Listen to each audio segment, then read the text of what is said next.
I always love going first. Can we close the lights? He's in the process. Oh, okay. So usually this presentation is a wonderful opportunity to talk about what CSOs are doing in our respective countries, but today we wanted to do something a little bit different. We wanted to talk about a specific topic that touches each and every one of us. And so I wanted to do a little exercise while he's getting the lights fixed. I want you to stand up if the statement that I mention applies to you. So please stand up if you are a refugee. Please stand up if you're the descendant of a refugee. So I'm standing up. Please stand up if you personally know a refugee. So if we look around, we can see that this issue really impacts each and every one of us. This is something that we're all aware of and that touches each of our lives. And this is why I chose this topic today. You guys can sit down. In Jordan, this is a really important topic to talk about, considering that Jordan is #2 worldwide in hosting refugees. So where before all of those huge countries, Jordan is number 2 in the world when it comes to the number of refugees compared to the overall population. And 80% of those refugees are living in the host community, so they're outside of refugee camps. Now this is a huge burden on the Jordanian government, and it's unable to obviously meet the needs of these 2,800,000 refugees. So this is where we come in. This is where I come in, this is where you come in, and where NGOs and CSOs come in to fill that gap and provide the services that refugees need. When we think about refugees in Jordan, I think the first thing that comes to mind are Syrian refugees. So there's currently 600,000 Syrian refugees in Jordan. But what we don't realize is there's so many other nationalities of refugees. We have Iraqi refugees, Yemeni refugees, Sudani refugees, Somalians, and so many other nationalities. And the biggest faction of refugees in Jordan, which is currently being ignored and somewhat overlooked, are the Palestinian refugees, who make up over 2 million refugees in Jordan. So we have all these nationalities making up 2.8 million refugees. That's 30% of the total population in Jordan. So 1 in 3 people you're going to meet in Jordan are refugees. And that's a really big number. And so, as I said, NGOs are supposed to come in and meet this gap, but even the NGO response is not 100% complete and effective. So what happened when the Syrian crisis affected Jordan and started bringing in refugees to Jordan? We found that there was unequal access to aid. So all those other refugees that I talked about were unable to get the needs that they needed because all the focus was going to the Syrian refugees. So the biggest example I can give you of that is the fact that the Jordanian border was closed to Palestinian refugees fleeing Syria simply because they didn't have a Syrian nationality, they had a Palestinian nationality, they were denied entry. That means they were denied safety, they were denied a chance to have a home, sometimes they were even denied the chance to live a life. And so this is why I'm talking about this topic. I want us all to think about it in a new and different way. And I don't want to talk about Syrian refugees because I feel like that's something that is very familiar to all of us because it's such an international and global crisis and topic. I want to talk about Jordan's response to refugees in the past. What have we learned from the previous refugees that came to Jordan? Did we learn? Did we learn any lessons? How can we make our response better? And I want to start off by redefining what a refugee is. So is a refugee the definition that the UNHCR uses, which is someone fleeing their country of origin due to persecution or war or violence? Do we use the very long definition created in the Geneva Convention, which stipulates certain things that make a person not a refugee and not legible to have aid? Or do we use what Mahmoud Darwish says, which is someone who is weeping for a returning cloud to know me? Do we use what Donald Trump says when in regards to illegal immigrants and refugees? They're animals, they're a burden on my society, they're dangerous. For me, the definition that I use in regards to refugees is inspired by this man. This man is just like you and me. He's 17 years old in this picture, and his name is Suleiman. His story started in 1948 in Jaffa, where his family had to flee persecution and war and had to go to Nablus within Palestine in order to find a home. He was only 12 years old, and although he loved school, he never had the chance to go back to school after that. Instead, he had to support his siblings and his mother. So he spent his teenage years working, finding different jobs. He worked on a farm, and here we see him at 21, and he met the gaze of this young woman, whose name is Badriya. And even though she was higher than him socially, even though she was the boss's daughter and everyone opposed to the marriage, they fell in love and they got married, and they had a very large family, as all Palestinian families do. 1967, and another war broke out, and they were forced to pack up all the kids and go to cross the border over to Kuwait. And that was a whole other story of displacement and dispossessment. And what did Suleiman do? He got a job as a candy maker in a factory called Sibawi.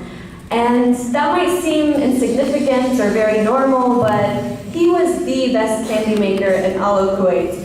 He would work 18 hours a day making toffee for 20 years in order to ensure that his children had the chance to have an education, the education that he never had. And so this is the story of my grandfather, and it's a very personal story to me, but it's not an unfamiliar story to us. All those 2 million Palestinian refugees have very similar stories. And some might say that this is the story of someone who's a lucky refugee.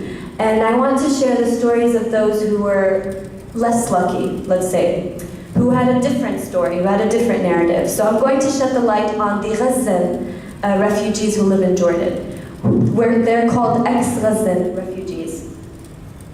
So in 1967, these Palestinians living in the Gaza region and who came to Jordan were not given the Jordanian nationality as others were, because Gaza was under the Egyptian rule. And so they were in this limbo of not really having a Palestinian nationality, not having a Jordanian nationality. They were given temporary passports. And that might seem okay, that they got Jordanian temporary passports, they're living. Most of them went to Gaza camp, which is in Jordan, and which we all got to visit on Lazord Community Day.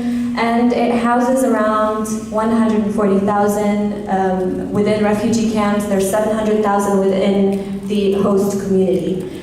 And they've been refugees for 50 years. And since the inception of this camp and until now, they are still holding the temporary passport. They still have so many restrictions that govern their lives. So these are some kids that I got a chance to meet, and they were pretending that these rocks were tables, and they were playing pretend, beit, and I couldn't help but thinking that these kids are denied so many rights just because they came from that place. So this little girl can never be a doctor because ex-Gazans aren't allowed to be doctors. She's prohibited from 19 different jobs because she doesn't hold a national number. If that little boy got sick, he's not allowed to get health care because he doesn't have a national number. They're not allowed to own a house. They're not allowed to own a piece of property in their names. In fact, there's so many different restrictions on these ex-Gazan refugees. And it's been 50 years, and we're still facing this problem. Now, the UNHCR and the UNRWA, which is the agency specifically for Palestinian refugees, has had an impact. It has had a positive impact when it comes to their lives. So Palestinians are the most educated people in the Arab world. It provides education, healthcare, food, operates 700 schools that my father went to, for example. So it has had an impact, but that impact is not enough. Because as we see, these are all emergency responses. They're giving them food, healthcare, education, but they're not giving them the dignity they deserve and the feeling that they really they are worth living a full and decent life. So as we know, the US administration has been saying a lot of ridiculous statements, and no one should give Trump the chance to tweet. I think it should be like against the law. But one thing that they did share that really resonated with me and actually made sense, surprisingly, was this statement. Palestinians, wherever they live, deserve better than an endlessly crisis-driven service provision model. And that made a lot of sense to me. And this brings me to the next point, which is what is our collective responsibility as civic leaders and as people working in NGOs working in humanitarian relief. We have to learn from the Palestinian crisis and apply this to the Syrian refugees and to any refugees that come in the future. First of all, we need better coordination between NGOs and the Jordanian government. We need to let go of this emergency response model and look at longer, sustainable, long-term development solutions. We're talking about Palestinians who have been refugees for 70 years, and we're still facing the same problems. We haven't learned from the lessons, and this will obviously impact Syrians as well and any other future refugees. So it's our responsibility to really talk about these issues and find a solution. Surveillance of political activity. NGOs in Jordan are under so much pressure and under so much restrictions from the government. And the point of an NGO is to be able to put pressure on the government and to criticize the government. We still haven't reached that level in Jordan, and we need to reach that. Sustainability of funding. So we find that our projects are so focused on what the donors want, even if they don't really meet the needs of refugees. So even if refugees really need a long-term development plan, the donors are only going to give for an emergency relief project, and so that's what we go to. We go to the easy projects that have funding. So we need to find a model of funding that allows us to have the freedom to really focus on our local needs. So as you all know, Trump cut off all of the funding for the UNRWA, and this really shows why we need another funding model where we're not dependent on crazy presidents like Trump. But for me, the danger of the cutting off of the funding of the UNRWA isn't really about the lack of funding. I feel like other countries will fill the gap. The real threat is the attack on the concept of the right of return for Palestinians. This is a way to put pressure on Palestinians to denounce their right of return. So this is a right that's saved and approved by international law, and I have that right by international law to go back to Palestine and live in my country of origin. What Trump wants is to only have those 700,000 Palestinians who left in 1948 to be able to have the right of return. Now these are the older generation, they're dying, so he's taking 6 million Palestinians in the diaspora and he's taking away that right. And to me, that's what the real danger is. And so I want to tell you a little bit about my individual response to this threat. It started off with a hobby of me just painting of this homeland that I really, really loved and dreamed of seeing. It started off with painting symbols of strength and telling the story of the Palestinian narrative and really reminding everyone of that right, that we need to hold on to that right. And then it kind of transitioned to more activism work and trying to really spread this message on an international platform. And then I decided that I want to make this experience accessible for everyone. And so I created a volunteer group called Arki Smile, and what we do is we paint murals in underserved communities within Jordan, and we focus on refugee camps. So here, this is in Mukhayyam al-Wahdat, which is a refugee camp in Jordan. This is the team, and we just try to paint empowering murals that really remind us about the struggle that we're facing. And we've even transitioned to more events related to community and empowering the youth in a more direct way other than murals. So this was an event with Syrian refugees. And this was from Lazord Community Day, where we got to hold a workshop with some of the kids in the refugee camp about their identities and who they are as Palestinians and humans. And so all of you might be thinking, okay, this is an individual response. She's obviously not going to liberate Palestine on her own. Nice murals, but it's not a big deal. But I truly believe that it's my duty to give this individual response. And I truly believe that each and every one of us can provide an individual response. I'm inspired by this man who lived his whole life really embodying what it means to be a refugee. And that means being strong, finding home in a place that's not your home, being so positive in the face of adversity. And I really hope that this inspires all of us here today to learn from these lessons and to really make it our responsibility to provide a better response. We owe it to them to give them a better long-term response and solution. And so this is my grandpa today, and I wish he was here to see this presentation, and I hope that all of you enjoyed this and really took something from it. So thank you.